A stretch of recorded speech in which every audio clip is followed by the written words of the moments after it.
He was so full of life.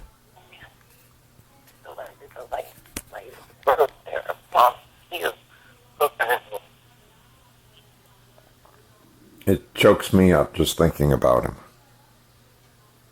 Hi, Curdy. I thought of anyone whose memory of John I needed to record, it would be you. Well, all right. I only knew John for a short time, but it seemed like we knew each other forever.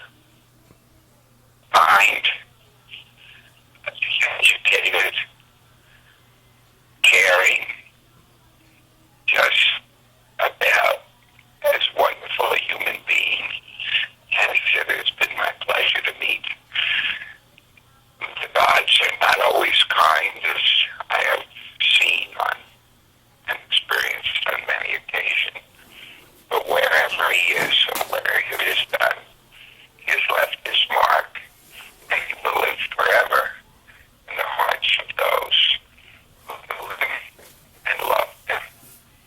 Because not to would have been a travesty.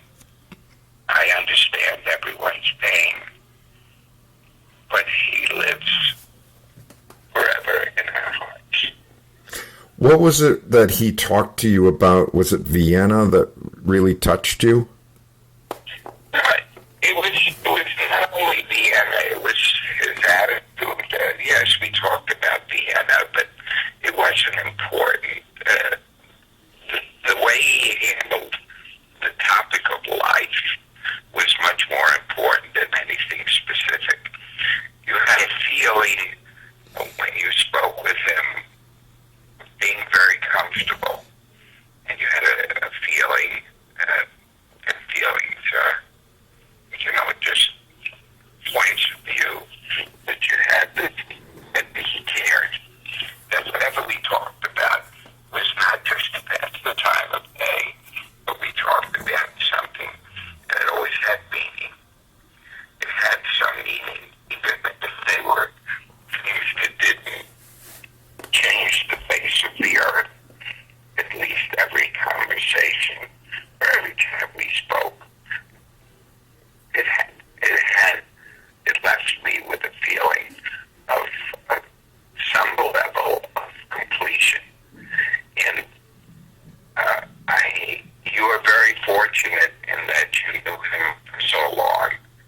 And as you know, I lost a very, very dear friend of mine who had a very, very similar relationship with me that you had with John. And anybody experience the news in you as I experienced it, unfortunately, just a few weeks ago. And although I barely knew him, I was fearful, and I was sad, and I couldn't get him out of my mind on the basis of a few needs. We did have some emails, I will say that, but that really doesn't measure up. I have met thousands of people, and there are very few people that have left me with the feeling of goodness and kindness that I experienced with my short visits with John. See, that's what I also carry with me, that I can talk with you about anything, Curdy. And I got the same feeling that you're 100% there. That's exactly what John is. He's 100% there, and he's not going to do bullshit me. He's just going to give me right. Exactly. That's what I. None of this namby-pamby, oh, I'm going to support you through whatever. No, he just spoke as he saw it. No, listen, I didn't know what to do when I heard the news as far as you were concerned. Yeah. I know you well enough that this was a devastation as far as news was concerned. Number one, it was totally unexpected. And it sometimes, you have, I'm sure that you felt the same feeling and warmth in your relationship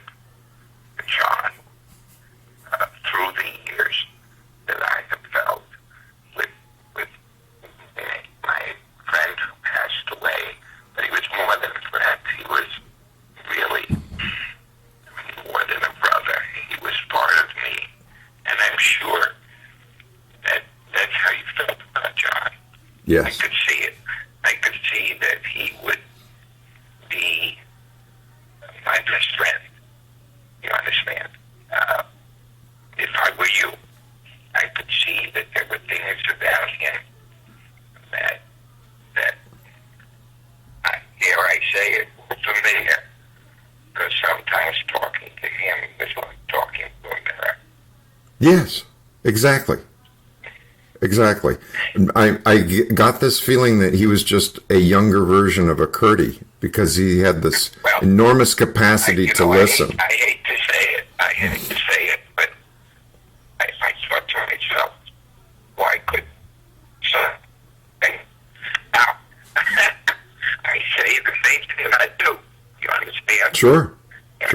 Yeah, they're very, very, very nephews, okay? I mean, I don't want to take you away from your mother, but you know what I'm saying. Oh yeah. I mean, both of you spoke German. Both of you knew Europe. Both of you found yourself and made yourself in America. Both of you had these connections that you understood the contradictions within all societies that you've passed through. You're observant. Both of you don't take bullshit. You don't accept the mythologies. You look under to determine what is it that's really happening here. You don't accept what's in the headlines of the newspapers. Both of you had that ability to look deeper and help others guide themselves. Even if we never had the same depth of understanding that you had, you helped us on the road. Well, it's just, the tone of your voice makes me feel better, because I was so worried that you would be, and you are, I'm sure, devastated at a certain level. I'm sure you are. But by the same token, you have the ability to sort of make a synopsis of the relationship and keep it there. You're never going, he's not, I don't know, but 2 days ago, we were having dinner, right?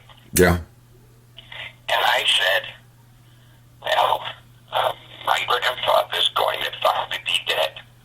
And you looked at me and I said, yes, when I'm dead, my grandfather, who will know my grandfather.